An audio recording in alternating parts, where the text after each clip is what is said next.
Science of Getting Rich by Wallace D. Wattles.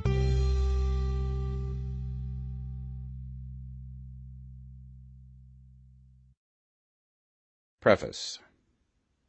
This book is pragmatical, not philosophical. A practical manual, not a treatise upon theories. It is intended for the men and women whose most pressing need is for money, who wish to get rich first and philosophize afterward. It is for those who have, so far, found neither the time, the means, nor the opportunity to go deeply into the study of metaphysics, but who want results and who are willing to take the conclusions of science as a basis for action, without going into all the processes by which those conclusions were reached. It is expected that the reader will take the fundamental statements upon faith, just as he would take statements concerning a law of electrical action if they were promulgated by a Marconi or an Edison, and taking the statements upon faith, that he will prove their truth by acting upon them without fear or hesitation. Every man or woman who does this will certainly get rich, for the science herein applied is an exact science, and failure is impossible. For the benefit, however, of those who wish to investigate philosophical theories and so secure a logical basis for faith, I will here cite certain authorities.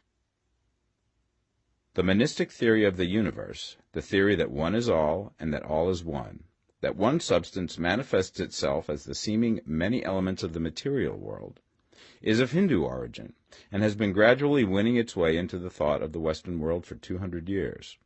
It is the foundation of all the Oriental philosophies and of those of Descartes, Spinoza, Leibniz, Schopenhauer, Hegel, and Emerson. The reader who would dig to the philosophical foundations of this is advised to read Hegel and Emerson for himself. In writing this book, I have sacrificed all other considerations to plainness and simplicity of style, so that all might understand. The plan of action laid down herein was deduced from the conclusions of philosophy. It has been thoroughly tested and bears the supreme test of practical experiment. It works. If you wish to know how the conclusions were arrived at, read the writings of the authors mentioned above.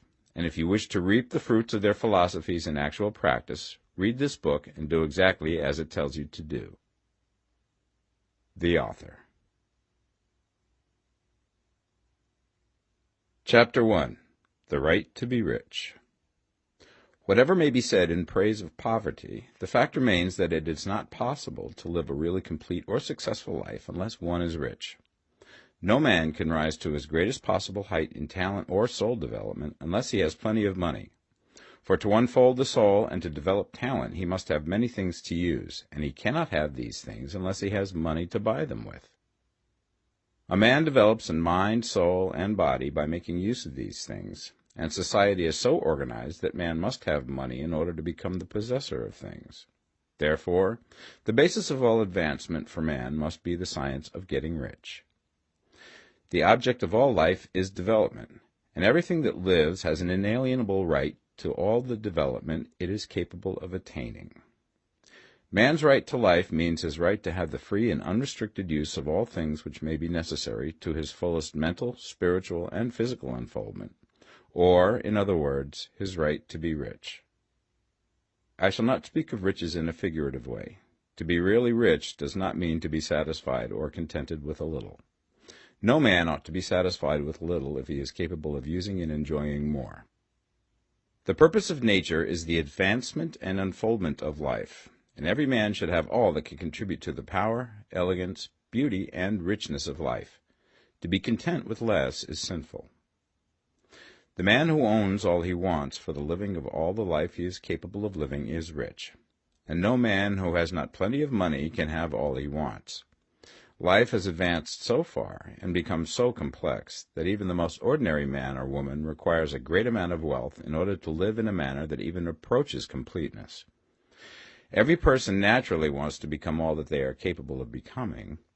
This desire to realize innate possibilities is inherent in human nature. We cannot help wanting to be all that we can be. Success in life is becoming what you want to be. You can become what you want to be only by making use of things, and you can have the free use of things only as you become rich enough to buy them. To understand the science of getting rich is therefore the most essential of all knowledge. There is nothing wrong in wanting to get rich. The desire for riches is really the desire for a richer, fuller, and more abundant life, and that desire is praiseworthy. The man who does not desire to live more abundantly is abnormal, and so the man who does not desire to have money enough to buy all he wants is abnormal. There are three motives for which we live. We live for the body, we live for the mind, we live for the soul. No one of these is better or holier than the other. All are alike desirable, and no one of the three, body, mind, or soul, can live fully if either of the others is cut short of full life and expression. It is not right or noble to live only for the soul and deny mind or body, and it is wrong to live for the intellect and deny body or soul. We are all acquainted with the loathsome consequences of living for the body and denying both mind and soul, and we see that real life means the complete expression of all that man can give forth through body, mind, and soul. Whatever he can say, no man can be really happy or satisfied unless his body is living fully in every function, and unless the same is true of his mind and his soul. Wherever there is unexpressed possibility, or function not performed, there is unsatisfied desire. Desire is possibility seeking expression, or function seeking performance. Man cannot live fully in body without good food, comfortable clothing, and warm shelter, and without freedom from excessive toil. Rest and recreation are also necessary to his physical life. He cannot live fully in mind without books and time to study them, without opportunity for travel and observation, or without intellectual companionship. To live fully in mind, he must have intellectual recreations, and must surround himself with all the objects of art and beauty he is capable of using and appreciating. To live fully in soul, man must have love, and love is denied expression by poverty. A man's highest happiness is found in the bestowal of benefits on those he loves. Love finds its most natural and spontaneous expression in giving. The man who has nothing to give cannot fill his place as a husband or father, as a citizen or as a man. It is in the use of material things that a man finds full life for his body, develops his mind, and unfolds his soul. It is therefore of supreme importance to him that he should be rich. It is perfectly right that you should desire to be rich. If you are a normal man or woman, you cannot help doing so. It is perfectly right that you should give your best attention to the science of getting rich, for it is the noblest and most necessary of all studies. If you neglect this study, you are derelict in your duty to yourself, to God, and humanity, for you can render to God and humanity no greater service than to make the most of yourself. Chapter 2. There is a science of getting rich. There is a science of getting rich, and it is an exact science, like algebra or arithmetic. There are certain laws which govern the process of acquiring riches. Once these laws are learned and obeyed by any man, he will get rich with mathematical certainty. The ownership of money and property comes as a result of doing things in a certain way. Those who do things in this certain way, whether on purpose or accidentally, get rich, while those who do not do things in this certain way, no matter how hard they work or how able they are, remain poor. It is a natural law that like causes always produce like effects, and therefore any man or woman who learns to do things in this certain way will infallibly get rich. That the above statement is true is shown by the following facts. Getting rich is not a matter of environment, for if it were, all the people in certain neighborhoods would become wealthy. The people of one city would all be rich, while those of other towns would all be poor. Or the inhabitants of one state would roll in wealth, and those of an adjoining state would be in poverty. But everywhere we see rich and poor living side by side, in the same environment, and often engaged in the same vocations. When two men are in the same locality and in the same business, and one gets rich while the other remains poor, it shows that getting rich is not primarily a matter of environment. Some environments may be more favorable than others, but when two men in the same business are in the same neighborhood, and one gets rich while the other fails, it indicates that getting rich is the result of doing things in a certain way. And further, the ability to do things in this certain way is not due solely to the possession of talent, for many people who have great talent remain poor, while others who have very little talent get rich. Studying the people who have gotten rich, we find that they are an average lot in all respects, having no greater talents and abilities than other men. It is evident that they do not get rich because they possess talents and abilities that other men have not, but because they happen to do things in a certain way. Getting rich is not the result of saving or thrift. Many very penurious people are poor, while free spenders often get rich. Nor is getting rich due to doing things which others fail to do. For two men in the same business often do almost exactly the same things, and one gets rich while the other remains poor or becomes bankrupt. From all these things, we must come to the conclusion that getting rich is the result of doing things in a certain way. If getting rich is the result of doing things in a certain way, then any man or woman who can do things in that way can become rich, and the whole matter is brought within the domain of exact science. The question arises here whether this certain way may not be so difficult that only a few may follow it. This cannot be true, as we have seen, so far as natural ability is concerned. Talented people get rich, and blockheads get rich. Intellectually brilliant people get rich, and very stupid people get rich. Physically strong people get rich, and weak and sickly people get rich. Some degree of ability to think and understand is, of course, essential. But insofar natural ability is concerned, any man or woman who has sense enough to read and understand these words can certainly get rich. Also, we have seen that it is not a matter of environment. Location counts for something. One would not go to the heart of the Sahara and expect to do successful business. Getting rich involves the necessity of dealing with men and of being where there are people to deal with. And if these people are inclined to deal in the way that you want to deal, so much the better. But that is about as far as environment goes. If anybody else in your town can get rich, so can you. And if anybody else in your state can get rich, so can you. Again, it is not a matter of choosing some particular business or profession. People get rich in every business and in every profession, while their next-door neighbors in the same vocation remain in poverty. It is true that you will do best in a business which you like and which is congenial to you. And if you have certain talents which are well developed, you will do best in a business which calls for the exercise of those talents. Also, you will do best in a business which is suited to your locality. An ice cream parlor would do better in a warm climate than in Greenland, and a salmon fishery will succeed better in the Northwest than in Florida, where there are no salmon. But aside from these general limitations, getting rich is not dependent upon your engaging in some particular business, but upon your learning to do things in a certain way. If you are now in business and anybody else in your locality is getting rich in the same business, while you are not getting rich, it is because you are not doing things in the same way that the other person is doing them. No one is prevented from getting rich by lack of capital. True, as you get capital, the increase becomes more easy and rapid, but one who has capital is already rich and does not need to consider how to become so. No matter how poor you may be, if you begin to do things in a certain way, you will begin to get rich, and you will begin to have capital. The getting of capital is a part of the process of getting rich, and it is a part of the result which invariably follows the doing of things in a certain way. You may be the poorest man on the continent and be deeply in debt. You may have neither friends, influence, nor resources, but if you begin to do things in this way, you must infallibly begin to get rich, for the like causes must produce like effects. If you have no capital, you can get capital. If you're in the wrong business, you can get into the right business. If you're in the wrong location, you can go to the right location, and you can do so by beginning in your present business and in your present location to do things in the certain way which causes success. Chapter 3. Is opportunity monopolized? No man is kept poor because opportunity has been taken away from him, because other people have monopolized the wealth and have put a fence around it. You may be shut off from engaging in business in certain lines, but there are other channels open to you. Probably it would be hard for you to get control of any of the great railroad systems. That field is pretty well monopolized, but the electric railway business is still in its infancy and offers plenty of scope for enterprise.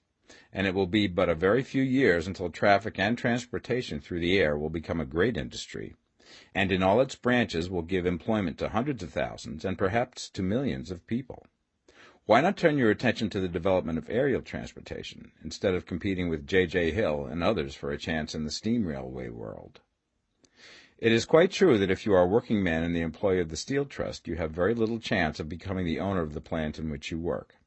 But it is also true that if you will commence to act in a certain way, You can soon leave the employ of the Steel Trust. You can buy a farm from 10 to 40 acres and engage in business as a producer of foodstuffs. There is great opportunity at this time for men who will live upon small tracts of land and cultivate the same intensively. Such men will certainly get rich. You may say that it is impossible for you to get the land, but I'm going to prove to you that it is not impossible, and that you can certainly get a farm if you will go to work in a certain way. At different periods, the tide of opportunity sets in different directions, according to the needs of the whole, and the particular stage of social evolution which has been reached. At present, in America, it is setting towards agricultural and the allied industries and professions. Today, opportunity is open before the factory worker in his line. It is open before the businessman who supplies the farmer more than before the one who supplies the factory worker, and before the professional man who waits upon the farmer more than before the one who serves the working class. There is an abundance of opportunity for the man who will go with the tide instead of trying to swim against it.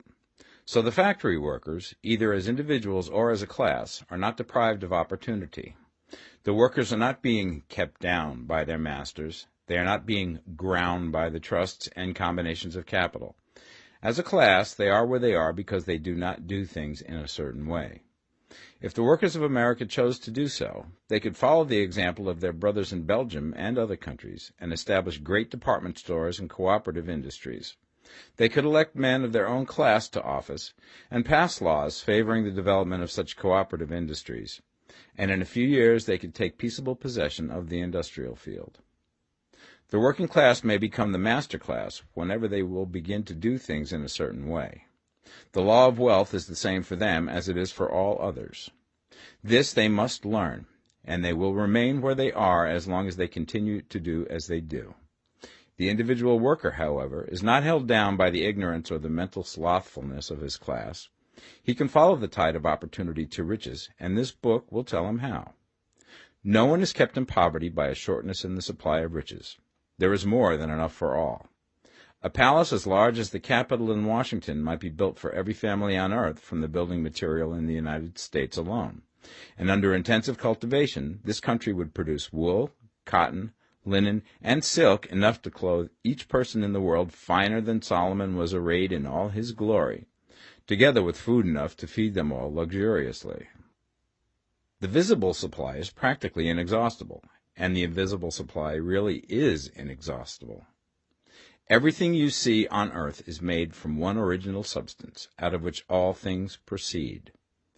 New forms are constantly being made, and older ones are dissolving, but all are shapes assumed by one thing. There is no limit to the supply of formless stuff or original substance. The universe is made out of it, but it was not all used in making the universe. The spaces in, through, and between the forms of the visible universe are permeated and filled with the original substance, with the formless stuff, with the raw material of all things. 10,000 times as much has been made might still be made, and even then we should not have exhausted the supply of universal raw material. No man, therefore, is poor because nature is poor, or because there is not enough to go around. Nature is an inexhaustible storehouse of riches. The supply will never run short. Original substance is alive with creative energy and is constantly producing more forms. When the supply of building material is exhausted, more will be produced. When the soil is exhausted so that foodstuffs and materials for clothing will no longer grow upon it, it will be renewed or more soil will be made. When all the gold and silver has been dug from the earth, if man is still in such a stage of social development that he needs gold and silver, more will be produced from the formless. The formless stuff responds to the needs of man. It will not let him be without any good thing. This is true of man collectively. The race as a whole is always abundantly rich, and if individuals are poor, it is because they do not follow the certain way of doing things which makes the individual man rich.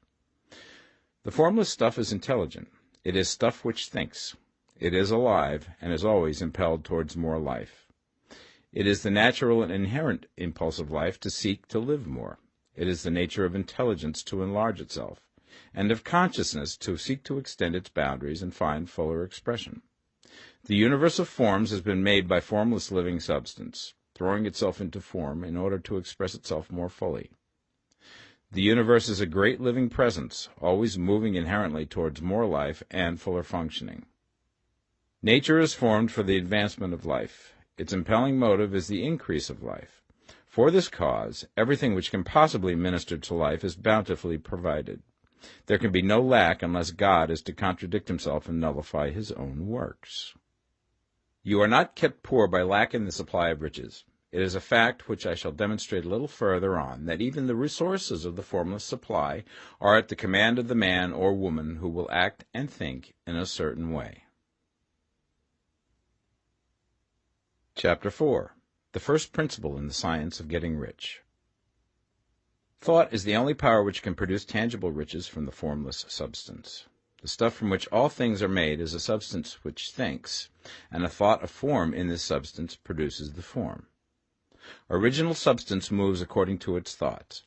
Every form and process you see in nature is the visible expression of a thought in original substance. As the formless stuff thinks of a form, it takes that form. As it thinks of a motion, it makes that motion. That is the way all things were created. We live in a thought world, which is part of a thought universe. The thought of a moving universe extended through formless substance, and the thinking stuff moving according to that thought, took the form of systems of planets and maintains that form. Thinking substance takes the form of its thought and moves according to that thought.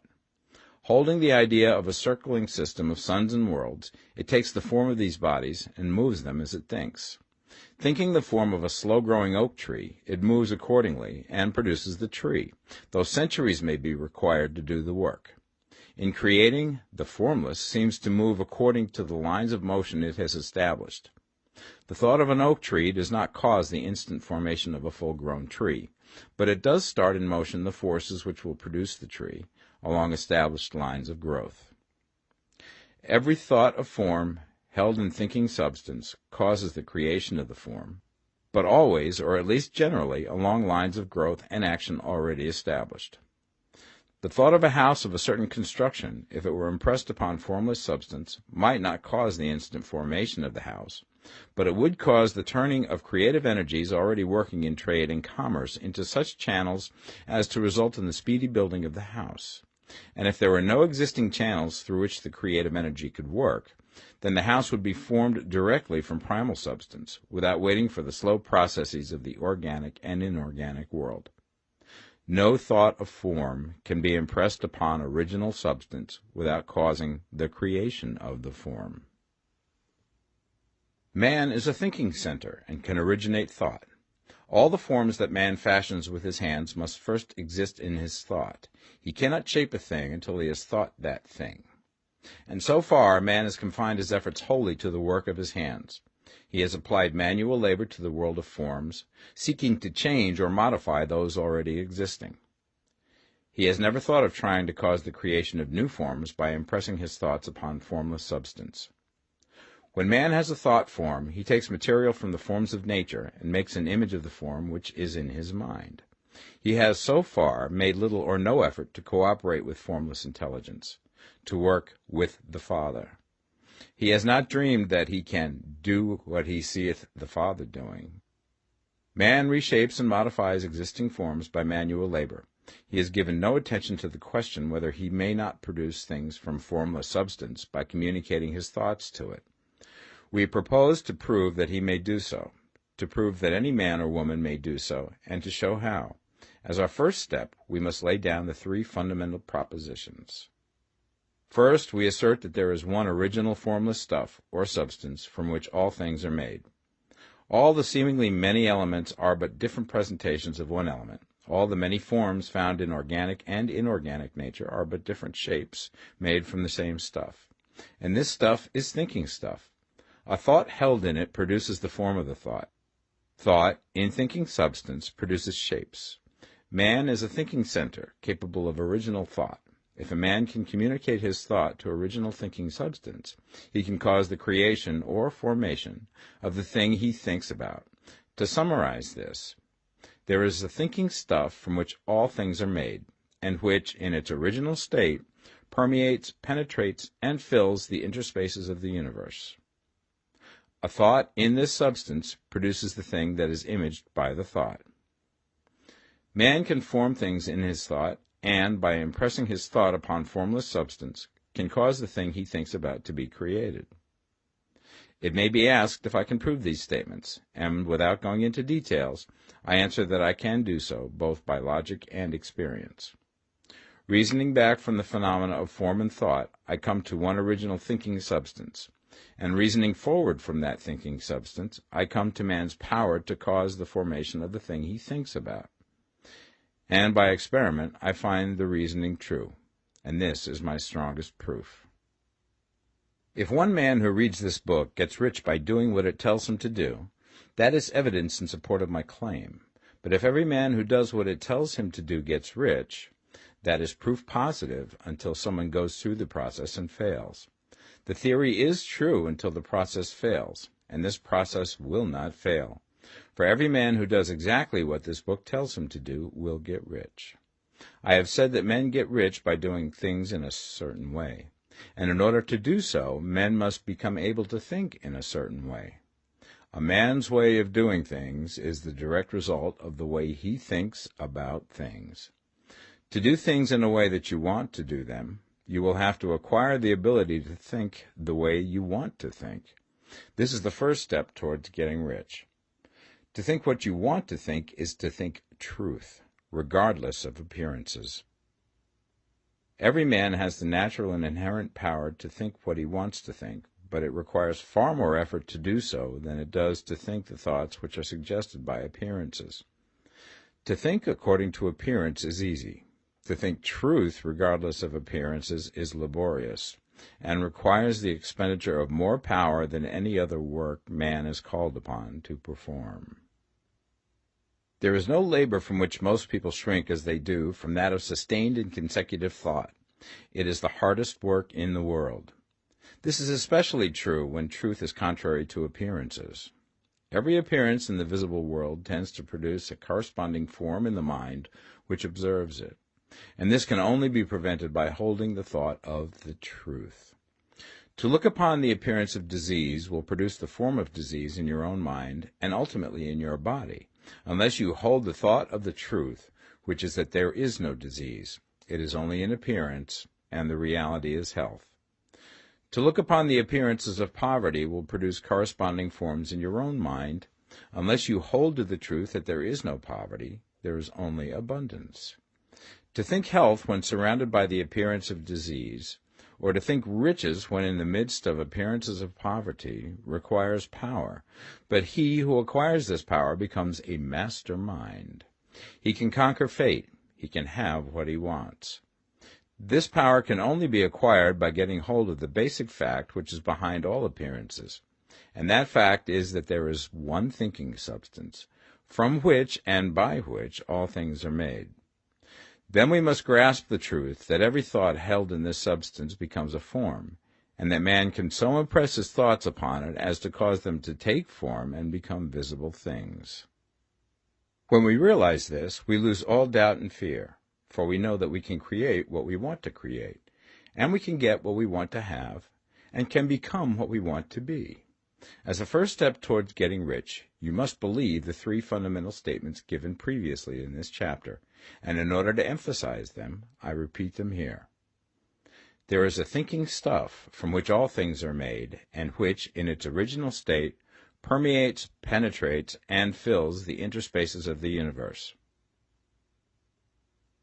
A thought in this substance produces the thing that is imaged by the thought. Man can form things in his thought, and, by impressing his thought upon formless substance, can cause the thing he thinks about to be created. You must lay aside all other concepts of the universe than this monistic one, and you must dwell upon this until it is fixed in your mind and has become your habitual thought. Read these creed statements over and over again. Fix every word upon your memory, and meditate upon them until you firmly believe what they say. If a doubt comes to you, cast it aside as a sin. Do not listen to arguments against this idea. Do not go to churches or lectures where a contrary concept of things is taught or preached. Do not read magazines or books which teach a different idea. If you get mixed up in your faith, all your efforts will be in vain.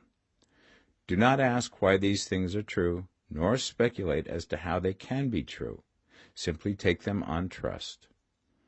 The science of getting rich begins with the absolute acceptance of this faith. Chapter 5. Increasing Life. You must get rid of the last vestige of the old idea that there is a deity whose will it is that you should be poor, or whose purposes may be served by keeping you in poverty. The intelligent substance which is all, and in all, which lives in all and lives in you, is a consciously living substance. Being a consciously living substance, it must have the nature and inherent desire of every living intelligence for increase of life. Every living thing must continually seek for the enlargement of its life, because life, in the mere act of living, must increase itself. A seed, dropped into the ground, springs into activity, and in the act of living produces 100 more seeds. Life, by living, multiplies itself. It is forever becoming more. It must do so if it continues to be at all. Intelligence is under the same necessity for continuous increase. Every thought we think makes it necessary for us to think another thought. Consciousness is continually expanding. Every fact we learn leads us to the learning of another fact. Knowledge is continually increasing. Every talent we cultivate brings to the mind the desire to cultivate another talent. We are subject to the urge of life, seeking expression, which ever drives us on to know more, to do more, and to be more. In order to know more, do more, and be more, we must have more. We must have things to use, for we learn and do and become only by using things. We must get rich so that we can live more. The desire for riches is simply the capacity for larger life seeking fulfillment. Every desire is the effort of an unexpressed possibility to come into action. It is power seeking to manifest which causes desire. That which makes you want more money is the same as that which makes the plant grow. It is life, seeking fuller expression. The one living substance must be subject to this inherent law of all life. It is permeated with the desire to live more. That is why it is under the necessity of creating things. The one substance desires to live more in you. Hence, it wants you to have all the things you can use. It is the desire of God that you should get rich. He wants you to get rich because he can express himself better through you if you have plenty of things to use in giving him expression. He can live more in you if you have unlimited command of the means of life. The universe desires you to have everything you want to have. Nature is friendly to your plans. Everything is naturally for you. Make up your mind that this is true. It is essential, however, that your purpose should harmonize with the purpose that is in all. You must want real life, not mere pleasure of sensual gratification. Life is the performance of function, and the individual really lives only when he performs every function, physical, mental, and spiritual, of which he is capable, without excess in any. You do not want to get rich in order to live swinishly, for the gratification of animal desires, that is not life. But the performance of every physical function is a part of life, and no one lives completely who denies the impulses of the body a normal and healthful expression. You do not want to get rich solely to enjoy mental pleasures, to get knowledge, to gratify ambition, to outshine others, to be famous. All these are a legitimate part of life, but the man who lives for the pleasures of the intellect alone will only have a partial life, and he will never be satisfied with his lot.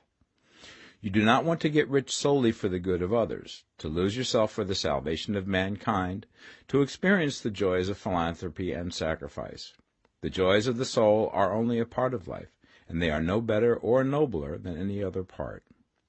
You want to get rich in order that you may eat, drink, and be merry when it is time to do these things, in order that you may surround yourself with beautiful things, see distant lands, feed your mind, and develop your intellect, in order that you may love men and do kind things, and be able to play a good part in helping the world to find truth.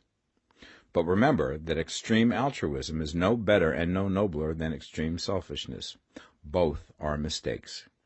Get rid of the idea that God wants you to sacrifice yourself for others, and that you can secure his favor by doing so. God requires nothing of the kind. What he wants is that you should make the most of yourself, for yourself and for others, and you can help others more by making the most of yourself than in any other way. You can make the most of yourself only by getting rich, so it is right and praiseworthy that you should give your first and best thought to the work of acquiring wealth.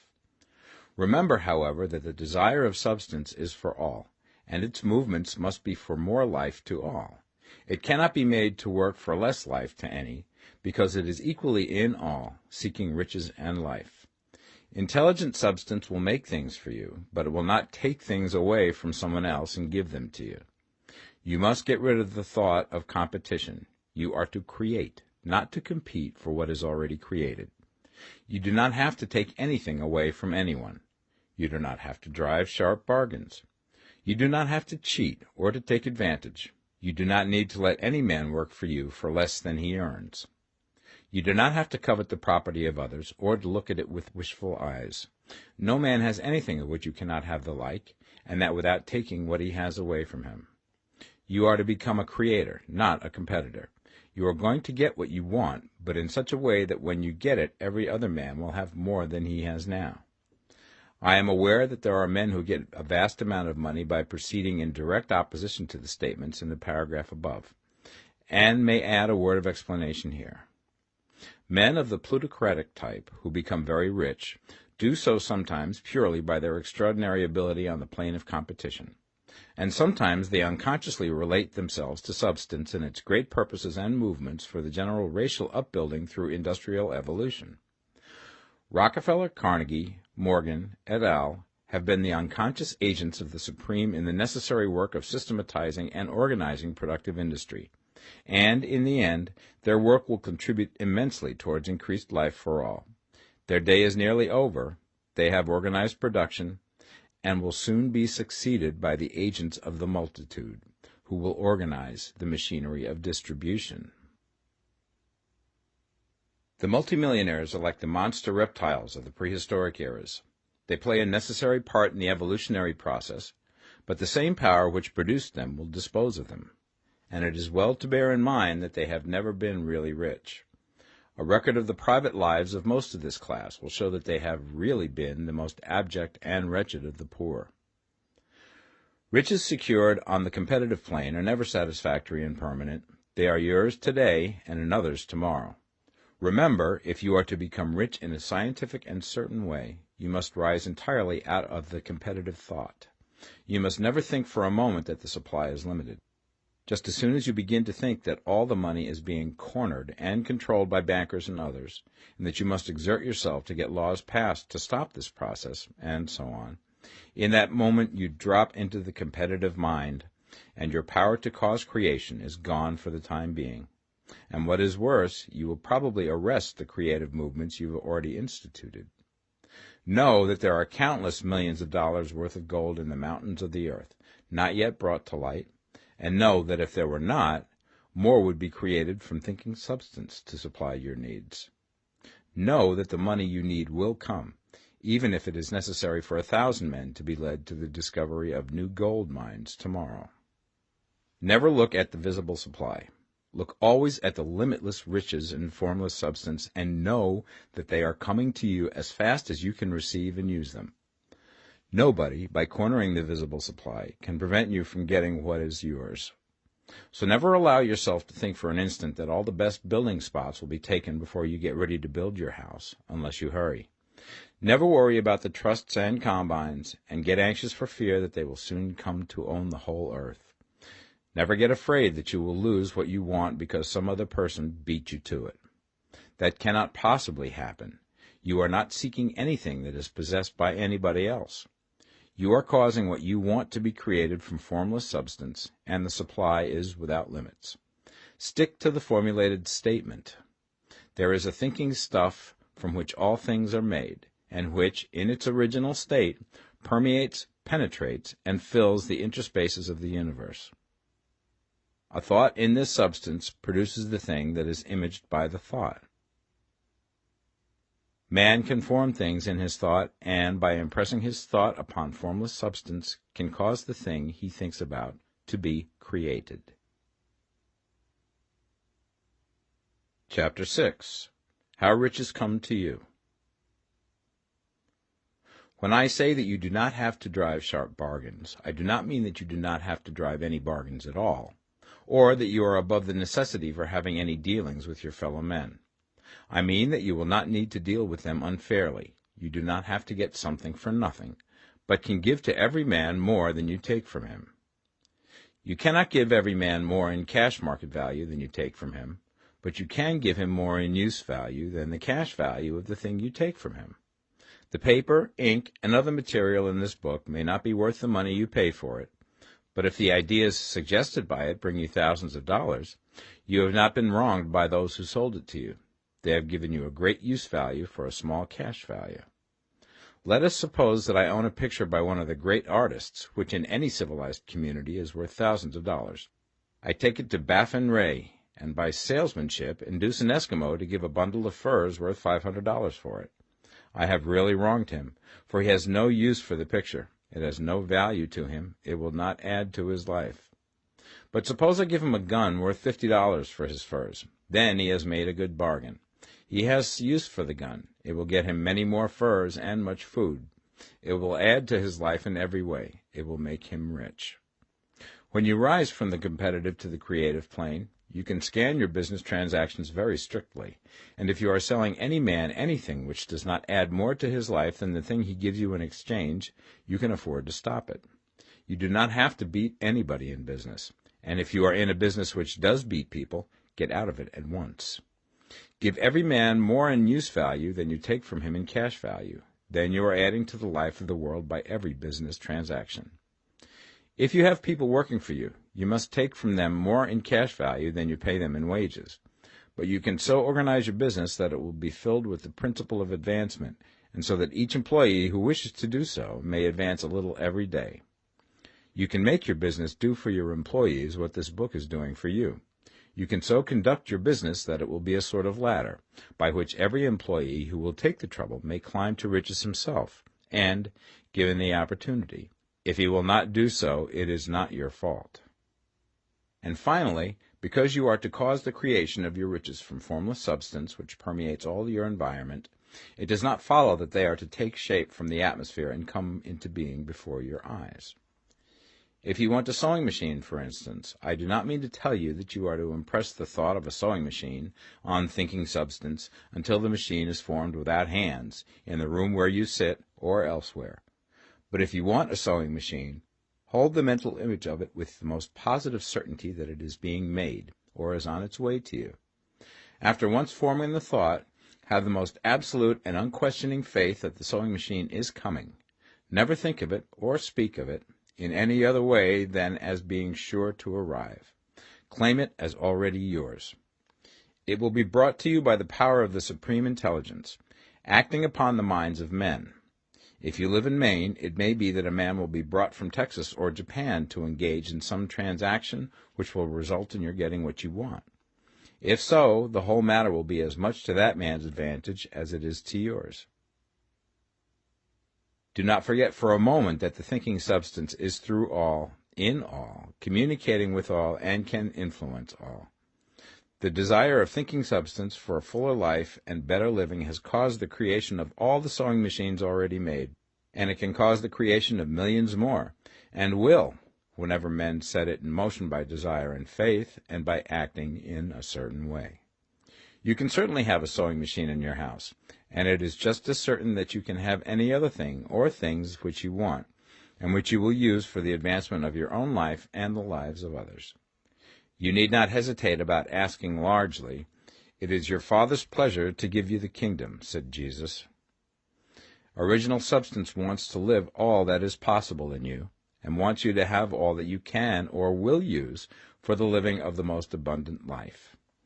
If you fix upon your consciousness the fact that the desire you feel for the possession of riches is one with the desire of omnipotence for more complete expression, your faith becomes invincible. Once I saw a little boy sitting at a piano, and vainly tried to bring harmony out of the keys, and I saw that he was grieved and provoked by his inability to play real music. I asked him the cause of his vexation, and he answered, "I can feel the music in me, but I can't make my hands go right." The music in him was the urge of original substance, containing all the possibilities of all life. All that there is of music was seeking expression through the child. God, the one substance, is trying to live and do and enjoy things through humanity. He is saying, I want hands to build wonderful structures, to play divine harmonies, to paint glorious pictures.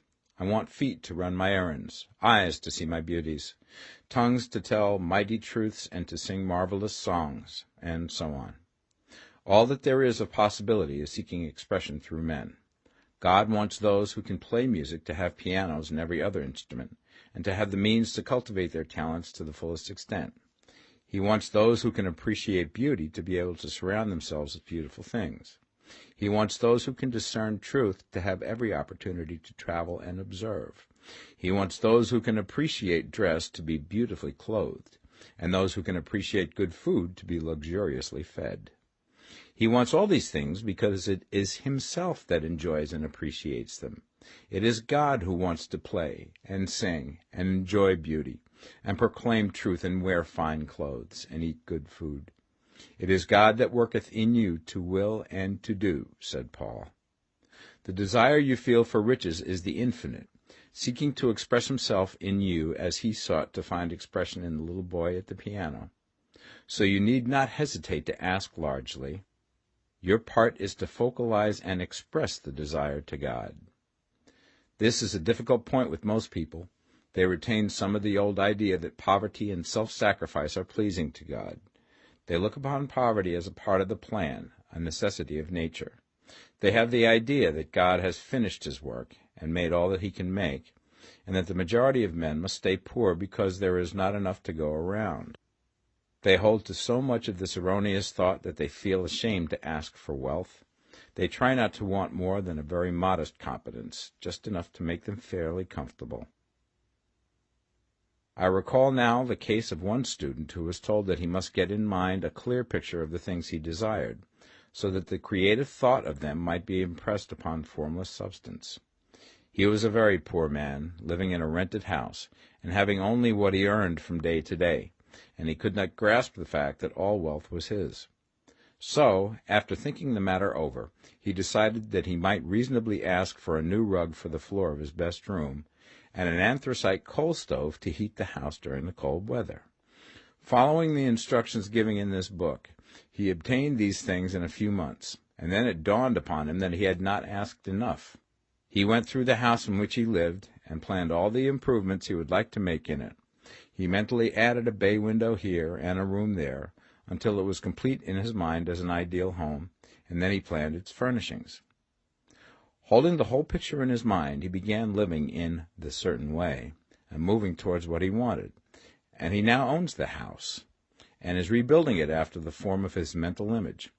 And now, with still larger faith, he is going to get greater things. It has been unto him according to his faith, and it is so with you and with all of us. Chapter 7. Gratitude. The illustrations given in the last chapter will have conveyed the fact that the first step towards getting rich is to convey the idea of your wants to the formless substance. This is true, and you will see that in order to do so, it becomes necessary to relate yourself to the formless intelligence in a harmonious way. To secure this harmonious relation is a matter of such primary and vital importance that I shall give some space to its discussion here, and give you instructions which, if you will follow them, will be certain to bring you into perfect unity of mind with God. The whole process of mental adjustment and atonement can be summed up in one word: gratitude. First, you believe that there is one intelligent substance from which all things proceed. Second, you believe that this substance gives you everything you desire. And third, you relate yourself to it by a feeling of deep and profound gratitude. Many people who order their lives rightly in all other ways are kept in poverty by their lack of gratitude. Having received one gift from God, they cut the wires which connect them with him by failing to make acknowledgment. It is easy to understand that the nearer we live to the source of wealth, the more wealth we shall receive. And it is easy also to understand that the soul that is always grateful lives in closer touch with God than the one which never looks to him in thankful acknowledgment. The more gratefully we fix our minds on the Supreme when good things come to us, the more good things we will receive, and the more rapidly they will come. And the reason simply is that the mental attitude of gratitude draws the mind into closer touch with the source from which the blessings come. If it is a new thought to you that gratitude brings your whole mind into closer harmony with the creative energies of the universe, consider it well, and you will see that it is true. The good things you already have come to you along the line of obedience to certain laws. Gratitude will lead your mind out along the ways by which things come, and it will keep you in close harmony with creative thought and prevent you from falling into competitive thought. Gratitude alone can keep you looking towards the all, and prevent you from falling into the error of thinking of the supply as limited, and to do that would be fatal to your hopes. There is a law of gratitude, and it is absolutely necessary that you should observe the law if you are to get the results you seek. The law of gratitude is the natural principle that action and reaction are always equal, and in opposite directions. The grateful outreaching of your mind in thankful praise to the Supreme is a liberation or expenditure of force. It cannot fail to reach that to which it is addressed, and the reaction is an instantaneous movement towards you. Draw nigh unto God, and he will draw nigh unto you. That is a statement of psychological truth. And if your gratitude is strong and constant, the reaction in formless substance will be strong and continuous.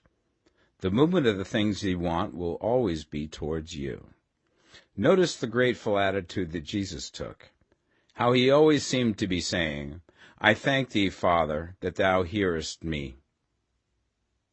You cannot exercise much power without gratitude, for it is gratitude that keeps you connected with power. But the value of gratitude does not consist solely in getting you more blessings in the future. Without gratitude, you cannot long keep from dissatisfied thought regarding things as they are. The moment you permit your mind to dwell with dissatisfaction upon things as they are, you begin to lose ground. You fix attention upon the common, the ordinary, the poor, and the squalid and mean, and your mind takes the form of these things. Then you will transmit these forms or mental images to the formless, and the common, the poor, the squalid, and mean will come to you.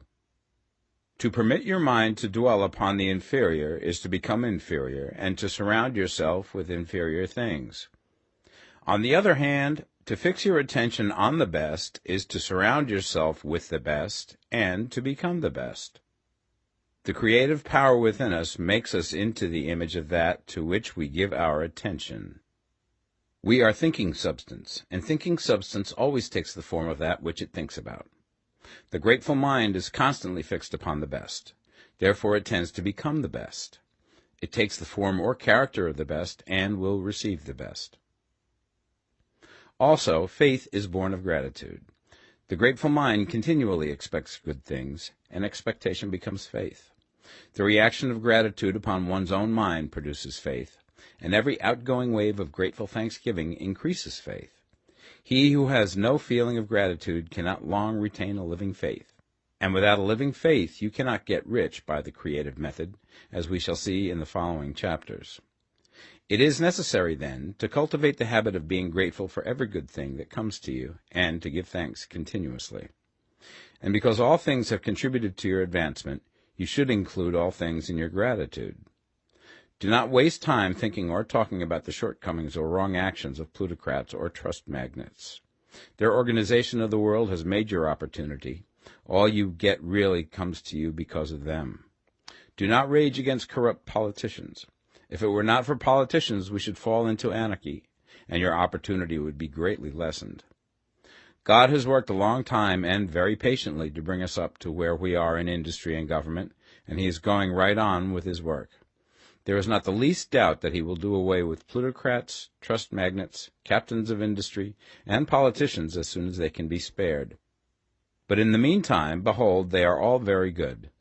Remember that they are all helping to arrange the lines of transmission along which your riches will come to you, and be grateful to them all. This will bring you into harmonious relations with the good in everything, and the good in everything will move toward you.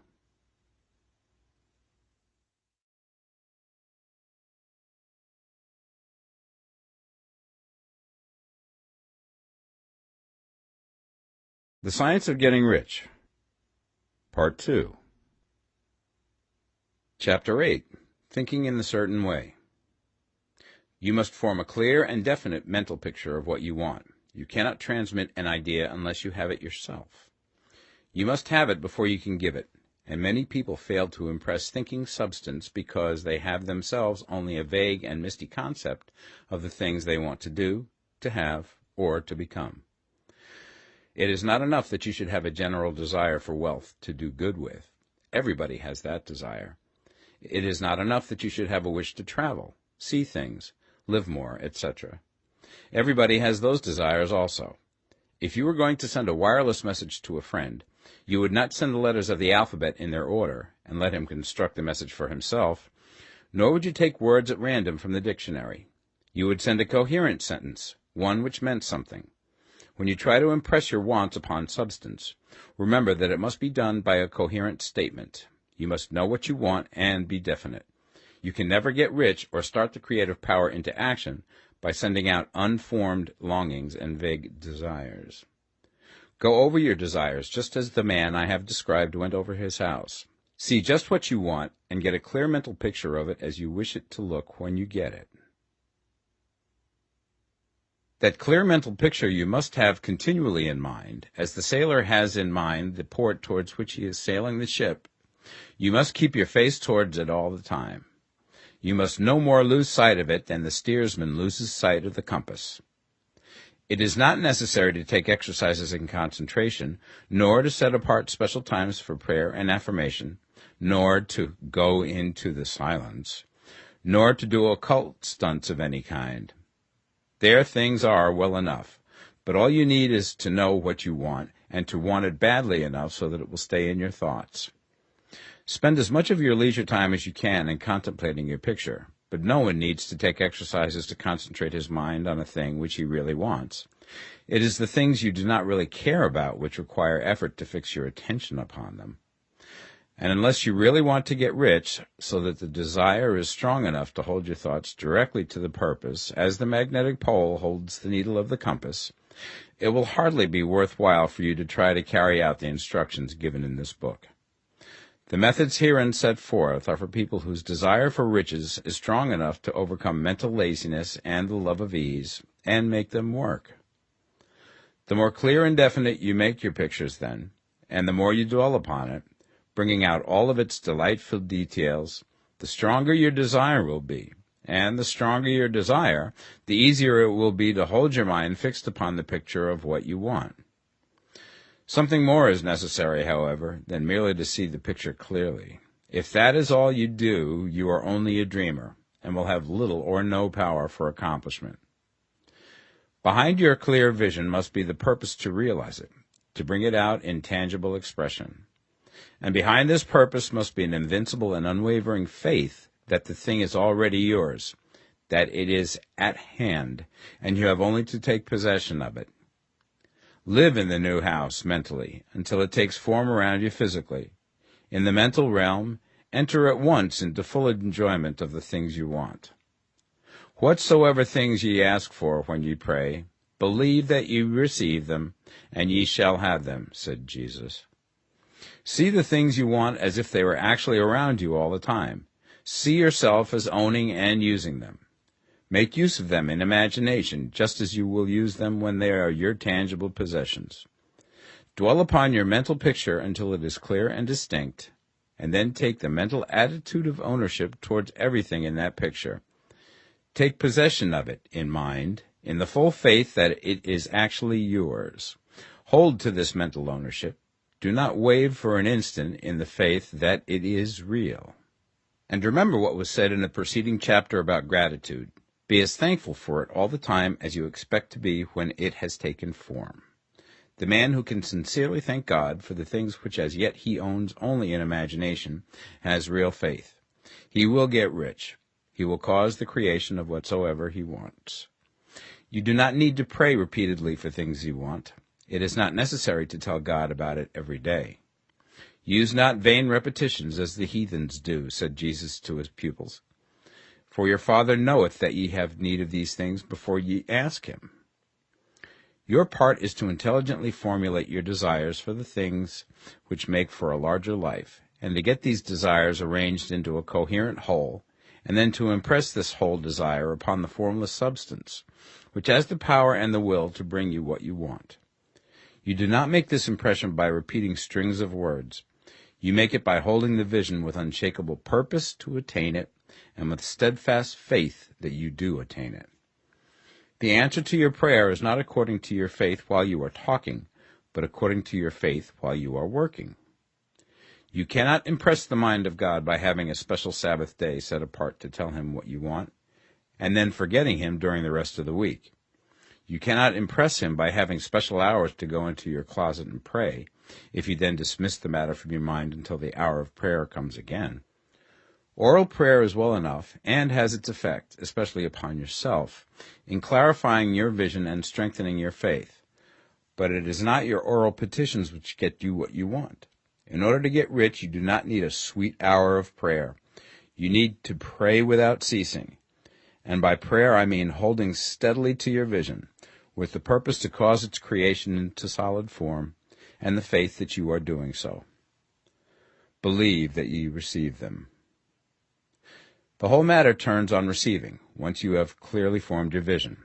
When you have formed it, it is well to make an oral statement, addressing the Supreme in reverent prayer, and from that moment you must, in mind, receive what you ask for. Live in the new house, wear the fine clothes, ride in the automobile, go on the journey, and confidently plan for greater journeys. Think and speak of all things you have asked for in terms of actual present ownership. Imagine an environment and a financial condition exactly as you want them, and live all the time in that imaginary environment and financial condition. Mind, however, that you do not do this as a mere dreamer and castle builder. Hold to the faith that the imaginary is being realized, and to the purpose to realize it. Remember that it is faith and purpose in the use of imagination which makes the difference between the scientist and the dreamer. And having learned this fact, it is here that you must learn the proper use of the will.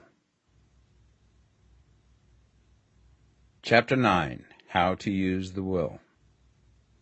To set about getting rich in a scientific way, you do not try to apply your willpower to anything outside of yourself.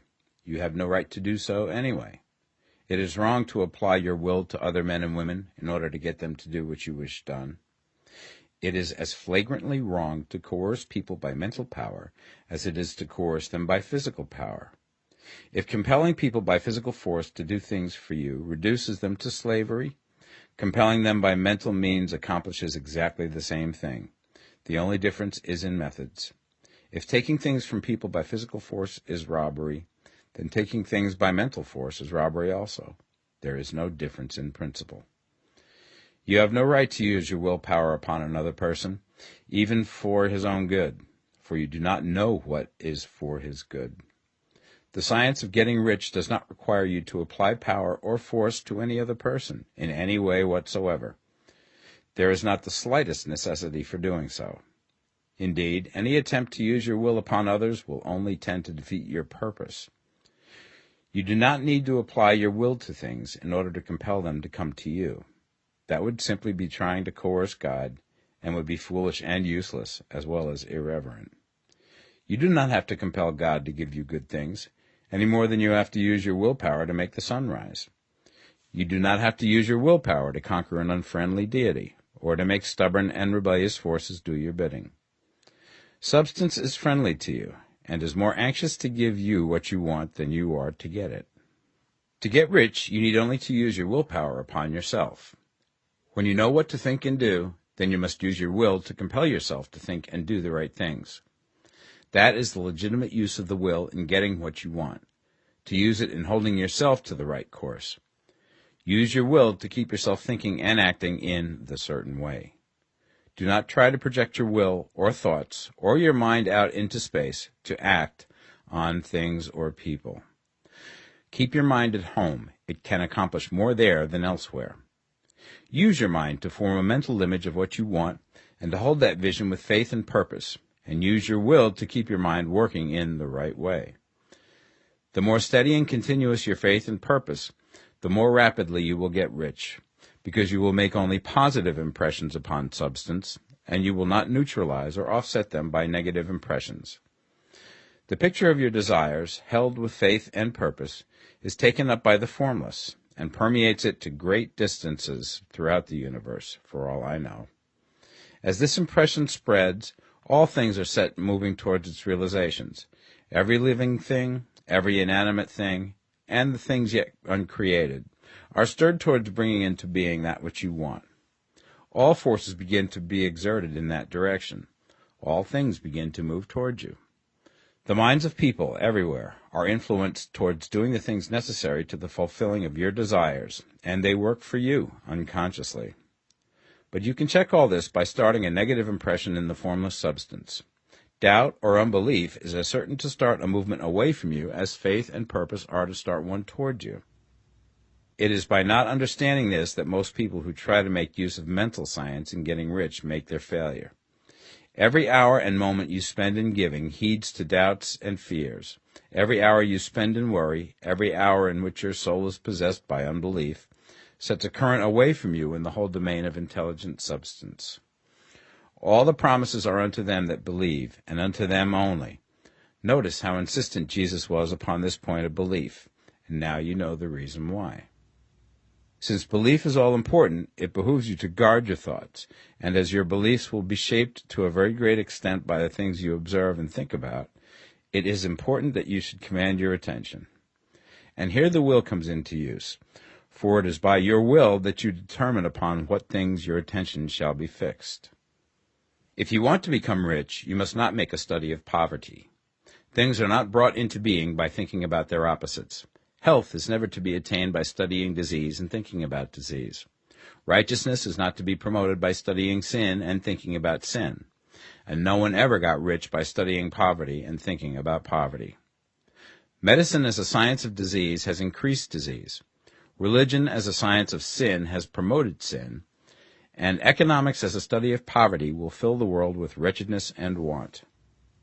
Do not talk about poverty. Do not investigate it or concern yourself with it. Never mind what its causes are. You have nothing to do with them. What concerns you is the cure. Do not spend your time in charitable work or charity movements. All charity only tends to perpetuate the wretchedness it aims to eradicate. I do not say that you should be hard-hearted or unkind and refuse to hear the cry of need, but you must not try to eradicate poverty in any of the conventional ways. Put poverty behind you, and put all that pertains to it behind you, and make good. Get rich. That is the best way you can help the poor. And you cannot hold the mental image which is to make you rich if you fill your mind with pictures of poverty. Do not read books or papers which give circumstantial accounts of the wretchedness of the tenement dwellers, of the horrors of child labor, and so on. Do not read anything which fills your mind with gloomy images of want and suffering. You cannot help the poor in the least by knowing about these things, and the widespread knowledge of them does not tend at all to do away with poverty. What tends to do away with poverty is not getting the pictures of poverty into your mind, but getting pictures of wealth into the minds of the poor. You are not deserting the poor in their misery when you refuse to allow your mind to be filled with pictures of that misery. Poverty can be done away with, not by increasing the number of well-to-do people who think about poverty, but by increasing the number of poor people who purpose with faith to get rich. The poor do not need charity, they need inspiration. Charity only sends them a loaf of bread to keep them alive in their wretchedness, or give them an entertainment to make them forget for an hour or two. But inspiration will cause them to rise out of their misery. If you want to help the poor, demonstrate to them that they can become rich. Prove it by getting rich yourself. The only way in which poverty will ever be banished from this world is by getting a large and constantly increasing number of people to practice the teachings of this book. People must be taught to become rich by creation, not by competition. Every man who becomes rich by competition throws down behind him the ladder by which he rises and keeps others down. But every man who gets rich by creation opens a way for thousands to follow him and inspires them to do so. You are not showing hardness of heart or an unfeeling disposition when you refuse to pity poverty, see poverty, read about poverty, or think or talk about it, or to listen to those who do talk about it. Use your willpower to keep your mind off the subject of poverty and to keep it fixed with faith and purpose on the vision of what you want. Chapter 10. Further Use of the Will. You cannot retain a true and clear vision of wealth if you are constantly turning your attention to opposing pictures, whether they be external or imaginary. Do not tell of your past troubles of a financial nature, if you have had them. Do not think of them at all. Do not tell of the poverty of your parents, or the hardships of your early life. To do any of these things is to mentally class yourself with the poor for the time being, and it will certainly check the movement of things in your direction. Let the dead bury their dead, as Jesus said. Put poverty and all things that pertain to poverty completely behind you. You have accepted a certain theory of the universe as being correct, and are resting all your hopes of happiness on its being correct. And what can you gain by giving heed to conflicting theories? Do not read religious books which tell you that the world is soon coming to an end, and do not read the writing of muckrakers and pessimistic philosophers who tell you that it is going to the devil. The world is not going to the devil. It is going to God. It is wonderful becoming. True, there may be a good many things in existing conditions which are disagreeable, but what is the use of studying them when they are certainly passing away, and when the study of them only tends to check their passing and keep them with us? Why give time and attention to things which are being removed by evolutionary growth, when you can hasten their removal only by promoting the evolutionary growth as far as your part of it goes? No matter how horrible and seeming may be the conditions in certain countries, sections, or places, you waste your time and destroy your own chances by considering them. You should interest yourself in the world's becoming rich. Think of the riches in the world as coming to, instead of the poverty it is growing out of. And bear in mind that the only way in which you can assist the world in growing rich is by growing rich yourself through creative method, not the competitive one. Give your attention wholly to riches. Ignore poverty. Whenever you think or speak of those who are poor, think and speak of them as those who are becoming rich, as those who are to be congratulated rather than pitied. Then they and others will catch the inspiration and begin to search for the way out. Because I say that you are to give your whole time and mind and thought to riches, it does not follow that you are to be sordid or mean. To become really rich is the noblest aim you can have in life, for it includes everything else. On the competitive plane, the struggle to get rich is a godless scramble for power over other men. But when we come into the creative mind, all this is changed. All that is possible in the way of greatness and soul unfoldment, of service and lofty endeavor, comes by way of getting rich. All is made possible by the use of things. If you lack for physical health, you will find that the attainment of it is conditional on you getting rich.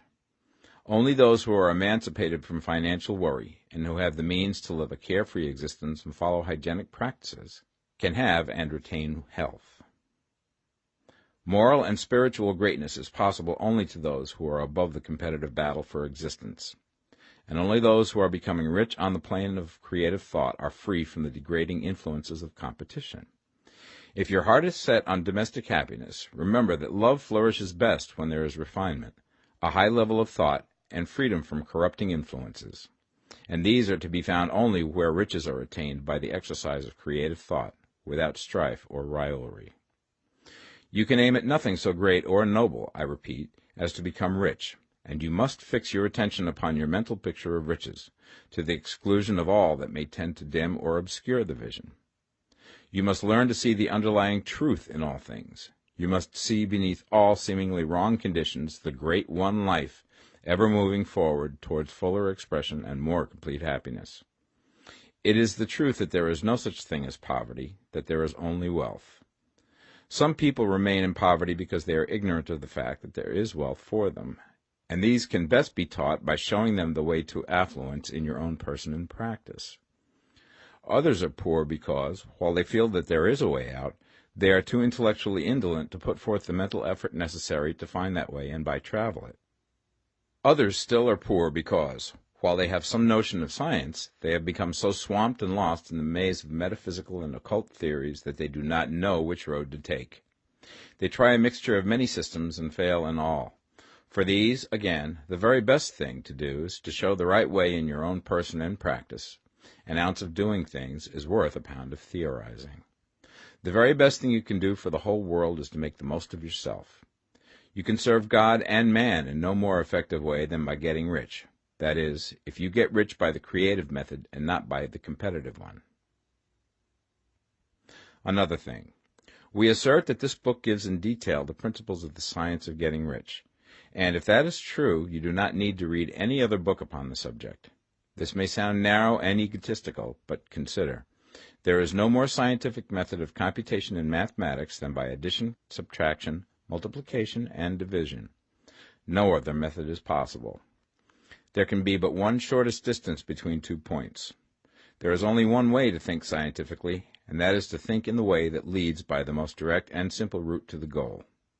No man has yet formulated a briefer or less complex system than the one set forth herein. It has been stripped of all non-essentials. When you commence on this, lay all others aside. Put them out of your mind altogether. Read this book every day. Keep it with you. Commit it to memory, and do not think about other systems and theories. If you do, you will begin to have doubts, and to be uncertain and wavering in your thought, and then you will begin to make failures. After you have made good and become rich, you may study other systems as much as you please. But until you are quite sure that you have gained what you want, do not read anything on this line but this book, unless it be the authors mentioned in the preface. And read only the most optimistic comments on the world's news, those in harmony with your picture. Also, postpone your investigations into the occult. Do not dabble in theosophy, spiritualism, or kindred studies. It is very likely that the dead still live and are near, but if they are, let them alone. Mind your own business. Wherever the spirits of the dead may be, they have their own work to do and their own problems to solve, and we have no right to interfere with them. We cannot help them, and it is very doubtful whether they can help us, or whether we have any right to trespass upon their time if they can. Let the dead and the hereafter alone, and solve your own problem. Get rich. If you begin to mix with the occult, you will start mental cross-currents which will surely bring your hopes to shipwreck. Now, this and the preceding chapters have brought us to the following statement of basic facts. There is a thinking stuff from which all things are made, and which, in its original state, permeates, penetrates, and fills the interspaces of the universe. A thought in this substance produces the thing that is imaged by the thought. Man can form things in his thought, and, by impressing his thought upon formless substance, can cause the thing he thinks about to be created. In order to do this, man must pass from the competitive to the creative mind. He must form a clear mental picture of the things he wants, and hold this picture in his thoughts with the fixed purpose to get what he wants, and the unwavering faith that he does get what he wants, closing his mind against all that may tend to shake his purpose, dim his vision, or quench his faith. And in addition to all this, we shall now see that he must live and act in a certain way. Chapter 11. Acting in the Certain Way. Thought is the creative power, or the impelling force which causes the creative power to act. Thinking in a certain way will bring riches to you, but you must not rely upon thought alone, paying no attention to personal action. That is the rock upon which many otherwise scientific metaphysical thinkers meet shipwreck, the failure to connect thought with personal action.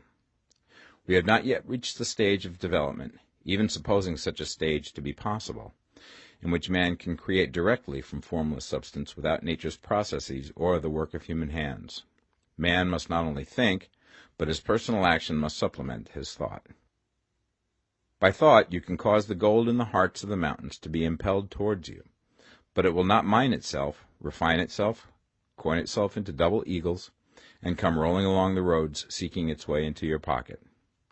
Under the impelling power of the Supreme Spirit, men's affairs will be so ordered that someone will be led to mine the gold for you. Other men's business transactions will be so directed that the gold will be brought toward you, and you must so arrange your own business affairs that you may be able to receive it when it comes to you. Your thought makes all things, animate and inanimate, work to bring you what you want, but your personal activity must be such that you can rightly receive what you want when it reaches you. You are not to take it as charity, nor to steal it. You must give every man more in use value than he gives you in cash value. The scientific use of thought consists in forming a clear and distinct mental image of what you want, in holding fast to the purpose to get what you want, and in realizing with grateful faith that you do get what you want. Do not try to project your thought in any mysterious or occult way, with the idea of having it go out and do things for you. That is a wasted effort and will weaken your power to think with sanity. The action of thought in getting rich is fully explained in the preceding chapters. Your faith and purpose positively impress your vision upon formless substance, which has the same desire for more life that you have. And this vision, received from you, sets all the creative forces at work in and through their regular channels of action, but directed towards you. It is not your part to guide or supervise the creative process. All you have to do with that is to retain your vision, stick to your purpose, and maintain your faith and gratitude. But you must act in a certain way, so that you can appropriate what is yours when it comes to you, so that you can meet the things you have in your picture and put them in their proper places as they arrive. You can really see the truth of this. When things reach you, they will be in the hands of other men, who will ask an equivalent for them. And you can only get what is yours by giving the other man what is his. Your pocketbook is not going to be transformed into a Fortunata's purse, which shall be always full of money without effort on your part. This is the crucial point in the science of getting rich, right here, where thought and personal action must be combined. There are very many people who, consciously or unconsciously, set the creative forces in action by the strength and persistence of their desires, but who remain poor because they do not provide for the reception of the thing they want when it comes. By thought, the thing you want is brought to you. By action, you receive it. Whatever your action is to be, it is evident that you must act now.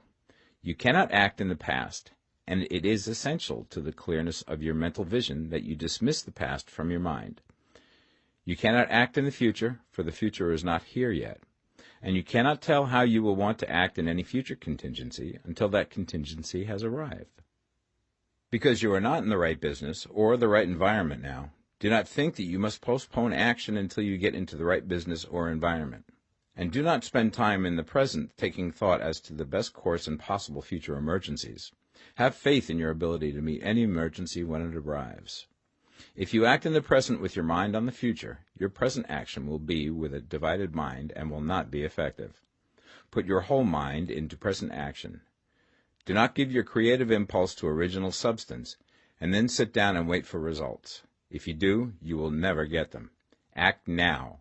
There is never any time but now, and there never will be any time but now.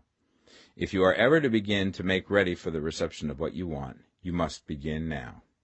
And your action, whatever it is, must most likely be in your present business or employment, and must be upon the persons and things in your present environment. You cannot act where you are not, you cannot act where you have been, and you cannot act where you are going to be. You can act only where you are. Do not bother as to whether yesterday's work was well done or ill done. Do today's work well.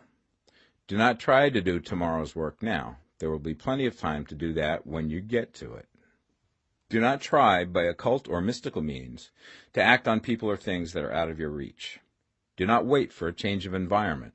Before you act, get a change of environment by action. You can so act upon the environment in which you are now as to cause yourself to be transferred to a better environment. Hold with faith and purpose the vision of yourself in the better environment, but act upon your present environment with all your heart and with all your strength and with all your mind.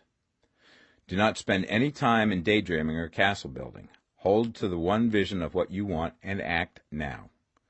Do not cast about seeking some new thing to do, or some strange, unusual, or remarkable action to perform as a first step towards getting rich. It is probable that your actions, at least for some time to come, will be those you have been performing for some time past, but you are to begin now to perform these actions in a certain way, which will surely make you rich.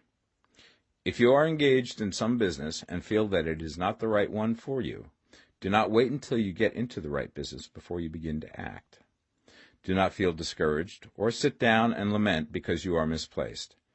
No man was ever so misplaced that he could not find the right place, and no man ever became so involved in the wrong business but that he could get into the right business. Hold the vision of yourself in the right business, with the purpose to get into it, and the faith that you will get into it, and are getting into it, but act in your present business. Use your present business as the means of getting a better one, and use your present environment as the means of getting into a better one. Your vision of the right business, if held with faith and purpose, will cause the Supreme to move the right business towards you, and your action, if performed in a certain way, will cause you to move towards the business. If you are an employee or wage earner and feel that you must change places in order to get what you want, do not project your thought into space and rely upon it to get you another job. It will probably fail to do so. Hold the vision of yourself in the job you want, while you act with faith and purpose on the job you have, and you will certainly get the job you want. Your vision and faith will set the creative force in motion to bring it toward you, and your action will cause the forces in your own environment to move you toward the place you want. In closing this chapter, we will add another statement to our syllabus. There is a thinking stuff from which all things are made, and which, in its original state, permeates, penetrates, and fills the interspaces of the universe. A thought in this substance produces the thing that is imaged by the thought. Man can form things in his thought, and, by impressing his thought upon formless substance, can cause the thing he thinks about to be created. In order to do this, man must pass from the competitive to the creative mind. He must form a clear mental picture of the thing he wants, and hold this picture in his thoughts with the fixed purpose to get what he wants, and the unwavering faith that he does get what he wants, closing his mind to all that may tend to shake his purpose, dim his vision, or quench his faith. That he may receive what he wants when it comes, man must act now upon the people and things in his present environment. Chapter 12. Efficient Action. You must use your thought as directed in previous chapters and begin to do what you can do where you are, and you must do all that you can do where you are. You can advance only by being larger than your present place, and no man is larger than his present place who leaves undone any of the work pertaining to that place. The world is advanced only by those who more than fill their present places. If no man quite filled his present place, you can see that there must be a going backward in everything. Those who do not quite fill their present places are dead weight upon society, government, commerce, and industry. They must be carried along by others at a great expense. The progress of the world is retarded only by those who do not fill the places they are holding. They belong to a former age and a lower stage or plane of life, and their tendency is towards degeneration. No society could advance if every man was smaller than his place. Social evolution is guided by the law of physical and mental evolution. In the animal world, evolution is caused by excess of life. When an organism has more life than can be expressed in the function of its own plane, it develops the organs of a higher plane, and a new species is originated. There never would have been new species had there not been organisms which more than filled their places. The law is exactly the same for you. Your getting rich depends upon your applying this principle to your own affairs. Every day is either a successful day or a day of failure, and it is the successful days which get you what you want. If every day is a failure, you can never get rich, while if every day is a success, you cannot fail to get rich. If there is something that may be done today, and you do not do it, you have failed in so far as that thing is concerned, and the consequences may be more disastrous than you imagine. You cannot foresee the results of even the most trivial act. You do not know the workings of all the forces that have been set moving in your behalf. Much may be depending on your doing some simple act. It may be the very thing which is to open the door of opportunity to very great possibilities. You can never know all the combinations which Supreme Intelligence is making for you in the world of things and of human affairs. Your neglect or failure to do some small thing may cause a long delay in getting what you want. Do, every day, all that can be done that day. There is, however, a limitation or qualification of the above that you must take into account. You are not to overwork, not to rush blindly into your business in the effort to do the greatest possible number of things in the shortest possible time. You are not to try to do tomorrow's work today, nor to do a week's work in a day. It is really not the number of things you do, but the efficiency of each separate action that counts. Every act is, in itself, either a success or a failure. Every act is, in itself, either effective or inefficient. Every inefficient act is a failure, and if you spend your life in doing inefficient acts, your whole life will be a failure. The more things you do, the worse for you if all your acts are inefficient ones. On the other hand, every efficient act is a success in itself, and if every act of your life is an efficient one, your whole life must be a success. The cause of failure is doing too many things in an inefficient manner, and not doing enough things in an efficient manner. You will see that it is a self-evident proposition that if you do not do any inefficient acts, and if you do a sufficient number of efficient acts, you will become rich. If, now, it is possible for you to make each act an efficient one, you see again that the getting of riches is reduced to an exact science, like mathematics. The matter turns, then, on the questions whether you can make each separate act a success in itself, and this you certainly can do. You can make each act a success because all power is working with you, and all power cannot fail. Power is at your service, and to make each act efficient, you have only to put power into it. Every action is either strong or weak, and when everyone is strong, you are acting in a certain way, which will make you rich. Every act can be made strong and efficient by holding your vision while you are doing it, and putting the whole power of your faith and purpose into it. It is at this point that the people fail who separate mental power from personal action. They use the power of the mind in one place and at one time, and they act in another place at another time. So their acts are not successful in themselves. Too many of them are inefficient. But if all power goes into every act, no matter how commonplace, every act will be a success in itself. And as in the nature of things, every success opens the way to other successes, your progress towards what you want, and the progress of what you want toward you, will become increasingly rapid. Remember that successful action is cumulative in its results. Since the desire for more life is inherent in all things, when a man begins to move towards larger life, more things attach themselves to him, and the influence of his desire is multiplied. Do, every day, all that you can do that day, and do each act in an efficient manner. In saying that you must hold your vision while you are doing each act, however trivial or commonplace, I do not mean to say that it is necessary at all times to see the vision distinctly to its smallest details. It should be the work of your leisure hours to use your imagination on the details of your vision, and to contemplate them until they are firmly fixed upon memory. If you wish speedy results, spend practically all your spare time in this practice. By continuous contemplation you will get the picture of what you want, even to the smallest details, so firmly fixed upon your mind and so completely transferred to the mind of formless substance, that in your working hours you need only to mentally refer to the picture to stimulate your faith and purpose, and cause your best effort to be put forth. Contemplate your picture in your leisure hours until your consciousness is so full of it that you can grasp it instantly. You will become so enthused with its bright promises that the mere thought of it will call forth the strongest energies of your whole being. Let us again repeat our syllabus, and by slightly changing the closing statements, bring it to the point we have now reached. There is a thinking stuff from which all things are made, and which, in its original state, permeates, penetrates, and fills the interspaces of the universe. A thought in this substance produces the thing that is imaged by the thought. Man can form things in his thought, and, by impressing his thought upon formless substance, can cause the thing he thinks about to be created. In order to do this, man must pass from competitive to the creative mind. He must form a clear mental picture of the thing he wants, and do, with faith and purpose, all that can be done each day, doing each separate thing in an efficient manner.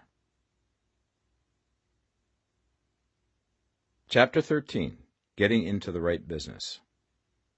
Success in any particular business depends for one thing upon your possessing in a well-developed state the faculties required in that business. Without good musical faculty, no one can succeed as a teacher of music. Without well-developed mechanical faculties, no one can achieve great success in any of the mechanical trades.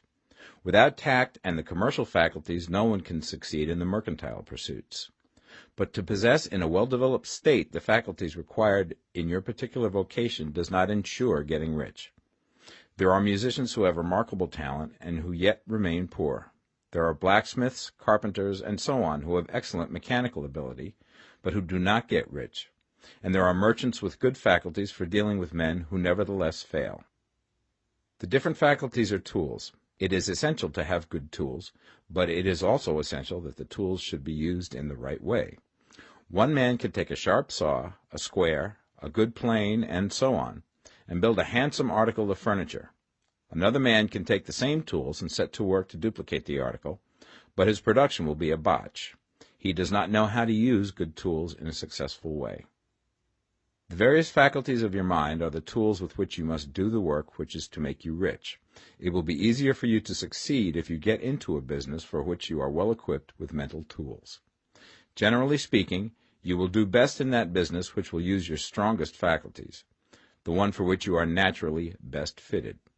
But there are limitations to this statement also. No man should regard his vocation as being irrevocably fixed by the tendencies with which he was born. You can get rich in any business, for if you have not the right talent you can develop that talent. It merely means that you will have to make your tools as you go along, instead of confining yourself to the use of those with which you were born. It will be easier for you to succeed in a vocation for which you already have the talents in a well-developed state, but you can succeed in any vocation, for you can develop any rudimentary talent, and there is no talent of which you have not at least the rudiment. You will get rich most easily in point of effort if you do that for which you are best fitted, but you will get rich most satisfactorily if you do that which you want to do.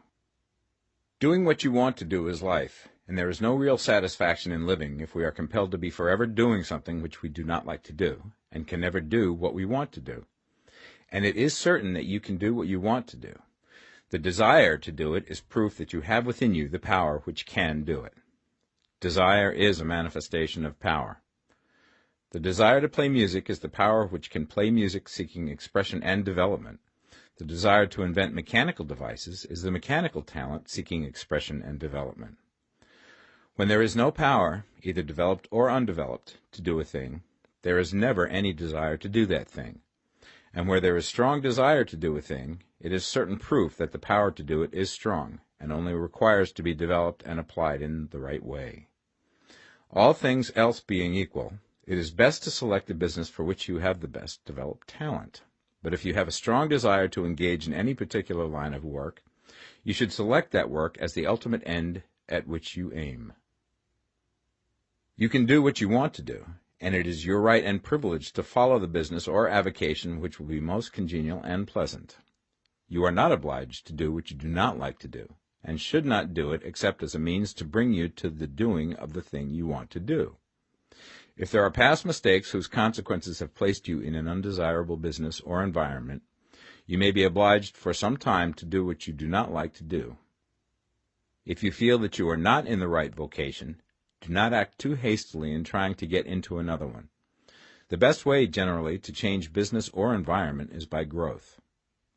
Do not be afraid to make a sudden and radical change if the opportunity is presented, and you feel after careful consideration that it is the right opportunity. But never take sudden or radical action when you are in doubt as to the wisdom of doing so. There is never any hurry on the creative plane, and there is no lack of opportunity. When you get out of the competitive mind, you will understand that you never need to act hastily. No one else is going to beat you to the thing you want to do. There is enough for all. If one space is taken, another and a better one will be opened for you a little further on. There is plenty of time. When you are in doubt, wait. Fall back on the contemplation of your vision, and increase your faith and purpose. And by all means, in times of doubt and indecision, cultivate gratitude. A day or two spent in contemplating the vision of what you want, and in earnest thanksgiving that you are getting it, will bring your mind into such close relationship with the Supreme that you will make no mistake when you do act.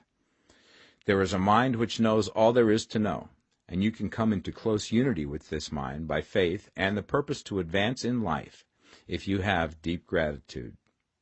Mistakes come from acting hastily, or from acting in fear or doubt, or in forgetfulness of the right motive, which is more life to all and less to none. As you go on in the certain way, opportunities will come to you in increasing number, and you will need to be very steady in your faith and purpose, and to keep in close touch with the all-mind by reverent gratitude. Do all that you can do in a perfect manner every day, but do it without haste, worry, or fear. Go as fast as you can, but never hurry. Remember that in the moment you begin to hurry, you cease to be a creator and become a competitor. You drop back upon the old plane again. Whenever you find yourself hurrying, call a halt. Fix your attention on the mental image of the thing you want, and begin to give thanks that you are getting it. The exercise of gratitude will never fail to strengthen your faith and renew your purpose. Chapter 14. The Impression of Increase. Whether you change your vocation or not, your actions for the present must be those pertaining to the business in which you are now engaged. You can get into the business you want by making constructive use of the business you are already established in, by doing your daily work in a certain way.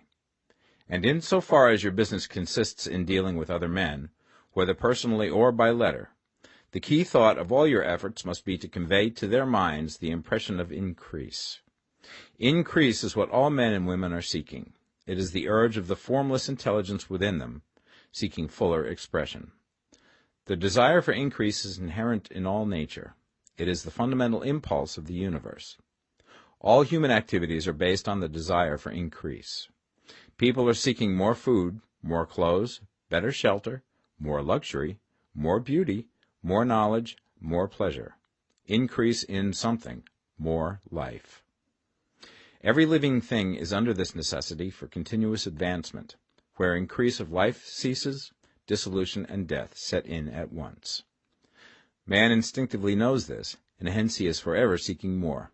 This law of perpetual increase is set forth by Jesus in the parable of the talents. Only those who gain more retain any. From him who hath not shall be taken away even that which he hath. The normal desire for increased wealth is not an evil or a reprehensible thing. It is simply the desire for more abundant life. It is aspiration. And because it is the deepest instinct of their natures, all men and women are attracted to him who can give them more of the means of life. In following the certain way, you are getting continuous increase for yourself, and you are giving it to all with whom you deal. You are a creative center from which increase is given off to all. Be sure of this, and convey assurance of the fact to every man, woman, and child with whom you come in contact. No matter how small the transaction, even if it be only the selling of a stick of candy to a little child, put into it the thought of increase, and make sure that the customer is impressed with the thought. Convey the impression of advancement with everything you do, so that all people shall receive the impression that you are an advancing man, and that you advance all who deal with you. Even to the people whom you meet in a social way, without any thought of business, and to whom you do not try to sell anything, give the thought of increase. You can convey this impression by holding the unshakable faith that you, yourself, are in the way of increase, and by letting this faith inspire, fill, and permeate every action. Do everything that you do in the firm conviction that you are an advancing personality, and that you are giving advancement to everybody. Feel that you are getting rich, and that in doing so you are making others rich, and conferring benefits to all. Do not boast or brag of your success, or talk about it unnecessarily. True faith is never boastful. Wherever you find a boastful person, you find one who is secretly doubtful and afraid. Simply feel the faith, and let it work out in every transaction. Let every act and tone and look express the quiet assurance that you are getting rich, that you are already rich. Words will not be necessary to communicate this feeling to others. They will feel the sense of increase when in your presence and will be attracted to you again. You must so impress others that they will feel that in associating with you they will get increase for themselves. See that you give them a use value greater than the cash value you are taking from them. Take an honest pride in doing this, and let everybody know it, and you will have no lack of customers. People will go where they are given increase, and the Supreme, which desires increase in all, and which knows all, will move towards you men and women who have never heard of you. Your business will increase rapidly, and you will be surprised at the unexpected benefits which will come to you. You will be able from day to day to make larger combinations, secure greater advantages, and to go on into a more congenial vocation if you desire to do so.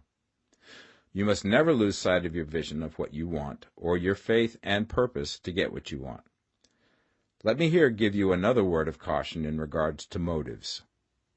Beware of the insidious temptation to seek for power over other men. Nothing is so pleasant to the unformed or partially developed mind as the exercise of power or dominion over others. The desire to rule for selfish gratification has been the curse of the world. For countless ages, kings and lords have drenched the earth with blood in their battles to extend their dominions. This not to seek more life for all, but to get more power for themselves. Today, the main motive in the business and industrial world is the same. Men marshal their armies of dollars and lay waste the lives and hearts of millions in the same mad scramble for power over others. Commercial kings, like political kings, are inspired by the lust for power. Jesus saw in this desire for mastery the moving impulse of that evil world he sought to overthrow. Read the 23rd chapter of Matthew and see how he pictures the lust of the Pharisees to be called master, to sit in the high places, to domineer over others, and to lay burdens on the backs of the less fortunate. And note how he compares this lust for dominion with the brotherly seeking for the common good to which he calls his disciples. Look out for the temptation to seek for authority, to become a master, to be considered as one who is above the common herd, to impress others by lavish display, and so on. The mind that seeks for mastery over others is the competitive mind, and the competitive mind is not the creative one. In order to master your environment and your destiny, it is not at all necessary that you should rule over your fellow men, and indeed, when you fall into the world's struggle for the high places, you begin to be conquered by fate and environment, and your getting rich becomes a matter of chance and speculation. Beware the competitive mind. No better statement of the principle of creative action can be formulated than the favorite declaration of the late Golden Rule Jones of Toledo. What I want for myself, I want for everybody. Chapter 15. The Advancing Man. What I have said in the last chapter applies as well to the professional man and the wage earner as to the man who is engaged in mercantile business. No matter whether you are a physician, a teacher, or a clergyman, if you can give increase of life to others and make them sensible of the fact, they will be attracted to you and you will get rich. The physician who holds the vision of himself as a great and successful healer, and who works towards the complete realization of that vision with faith and purpose, as described in former chapters, will come into such close touch with the source of life that he will be phenomenally successful. Patients will come to him in throngs. No one has a greater opportunity to carry into effect the teaching of this book than the practitioner of medicine. It does not matter to which of the various schools he may belong, for the principle of healing is common to all of them, and may be reached by all alike. The advancing man in medicine, who holds to a clear mental image of himself as successful, and who obeys the laws of faith, purpose, and gratitude, will cure every curable disease he undertakes, no matter what remedies he may use. In the field of religion, the world cries out for the clergyman who can teach his hearers the true science of abundant life. He who masters the details of the science of getting rich, together with the allied sciences of being well, of being great, and of winning love, and who teaches these details from the pulpit, will never lack for a congregation. This is the gospel that the world needs. It will give increase of life, and men will hear it gladly, and will give liberal support to the man who brings it to them. What is now needed is a demonstration of the science of life from the pulpit. We want preachers who can not only tell us how, but who, in their own persons, will show us how. We need the preacher who will himself be rich, healthy, great, and beloved, to teach us how to attain to these things, and when he comes he will find a numerous and loyal following. The same is true of the teacher who can inspire the children with the faith and purpose of the advancing life. He will never be out of a job, and any teacher who has this faith and purpose can give it to his pupils. He cannot help giving it to them if it is part of his own life and practice. What is true of the teacher, preacher, and physician is true of the lawyer, dentist, real estate man, insurance agent, of everybody. The combined mental and personal action I have described is infallible. It cannot fail. Every man and woman who follows these instructions steadily, perseveringly, and to the letter will get rich. The law of the increase of life is as mathematically certain in its operation as the law of gravitation. Getting rich is an exact science. The wage earner will find this as true of his case as of any others mentioned. Do not feel that you have no chance to get rich because you are working where there is no visible opportunity for advancement, where wages are small and the cost of living high. Form your clear mental vision of what you want and begin to act with faith and purpose. Do the work that you can do every day, and do each piece of work in a perfectly successful manner. Put the power of success and the purpose to get rich into everything that you do. But do not do this merely with the idea of currying favor with your employer in the hopes that he or those above you will see your good work and advance you. It is not likely that they will do so. The man who is merely a good workman, filling his place to the very best of his ability, and satisfied with that, is valuable to his employer, and it is not to the employer's interest to promote him. He is worth more where he is. To secure advancement, something more is necessary than to be too large for your place. The man who is certain to advance is the one who is too big for his place, and who has a clear concept of what he wants to be, who knows that he can become what he wants to be, and who is determined to be what he wants to be. Do not try to more than fill your present place with a view to pleasing your employer. Do it with the idea of advancing yourself. Hold the faith and purpose of increase during work hours, after work hours, and before work hours. Hold it in such a way that every person who comes in contact with you, whether foreman, fellow workman, or social acquaintance, will feel the power of purpose radiating from you, so that everyone will get the sense of advancement and increase from you. Men will be attracted to you, and if there is no possibility for advancement in your present job, you will very soon see an opportunity to take another job. There is a power which never fails to present opportunity to the advancing man who is moving in obedience to law. God cannot help helping you if you act in a certain way. He must do so in order to help himself. There is nothing in your circumstances or in the industrial situation that can keep you down. If you cannot get rich working for the Steel Trust, you can get rich on a 10-acre farm. And if you begin to move in the certain way, you will certainly escape from the clutches of the Steel Trust and get on to the farm or wherever else you wish to be. If a few thousands of its employees would enter upon the certain way, the Steel Trust would soon be in a bad plight. It would have to give its working men more opportunity or go out of business. Nobody has to work for a trust. The trusts can keep men in so-called hopeless conditions only so long as there are men who are too ignorant to know of the science of getting rich, or too intellectually slothful to practice it.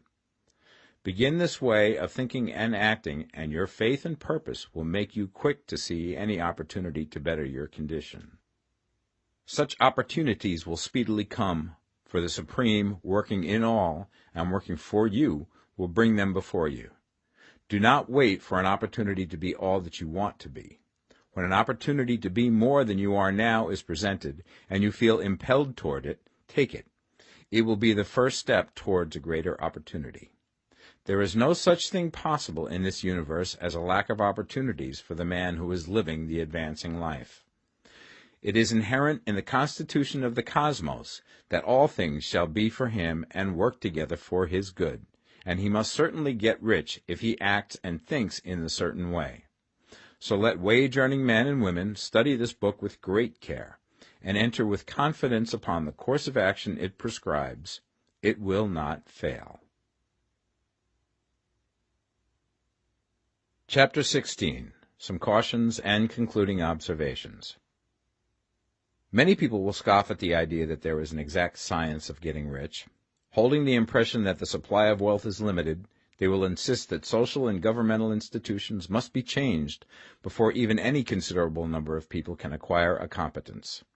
But this is not true. It is true that existing governments keep the masses in poverty, but this is because the masses do not think and act in the certain way. If the masses begin to move forward as suggested in this book, neither governments nor industrial systems can check them. All systems must be modified to accommodate the forward movement. If the people have the advancing mind, have the faith that they can become rich, and move forward with the fixed purpose to become rich, nothing can possibly keep them in poverty. Individuals may enter upon the certain way at any time and under any government, and may make themselves rich. And when any considerable number of individuals do so under any government, they will cause the system to be so modified as to open the way for others. The more men who get rich on the competitive plane, the worse for others. The more who get rich on the creative plane, the better for others.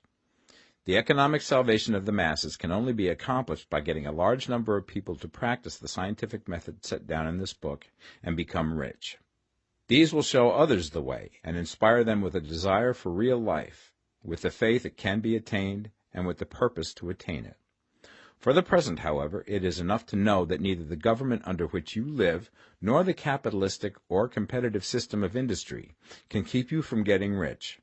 When you enter upon the creative plane of thought, you will rise above all these things and become a citizen of another kingdom. But remember that your thought must be held upon the creative plane.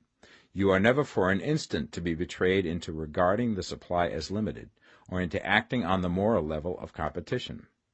Whenever you do fall into old ways of thought, correct yourself instantly, for when you are in the competitive mind, you have lost the cooperation of the mind of the whole. Do not spend any time in planning as to how you will meet possible emergencies in the future, except as the necessary policies may affect your actions today. You are concerned with doing today's work in a perfectly successful manner, and not with emergencies which may arise tomorrow. You can attend to them as they come. Do not concern yourself with questions as to how you shall surmount obstacles which may loom upon your business horizon, unless you can see plainly that your course must be altered today in order to avoid them. No matter how tremendous an obstruction may appear at a distance, you will find that if you go on in the certain way, it will disappear as you approach it, or that a way over, through, or around it will appear. No possible combination of circumstances can defeat a man or woman who is proceeding to get rich along strictly scientific lines. No man or woman who obeys the law can fail to get rich, any more than one can multiply 2 by 2 and fail to get 4. Give no anxious thought to possible disasters, obstacles, panics, or unfavorable combinations of circumstances. It is time enough to meet such things when they present themselves before you in the immediate present, and you will find that every difficulty carries with it the wherewithal for its overcoming. Guard your speech. Never speak of yourself, your affairs, or of anything else in a discouraged or discouraging way. Never admit the possibility of failure, or speak in a way that infers failure as a possibility. Never speak of times as being hard, or of business conditions as being doubtful. Times may be hard and business doubtful for those who are on the competitive plane, but they can never be so for you. You can create what you want, and you are above fear.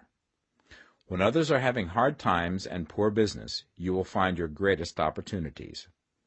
Train yourself to think of and to look upon the world as a something which is becoming, which is growing, and to regard seeming evil as being only that which is undeveloped. Always speak in terms of advancement. To do otherwise is to deny your faith, and to deny your faith is to lose it. Never allow yourself to feel disappointed. You may expect to have a certain thing at a certain time, and not get it at that time, and this will appear to you like failure. But if you hold to your faith, you will find that the failure is only apparent.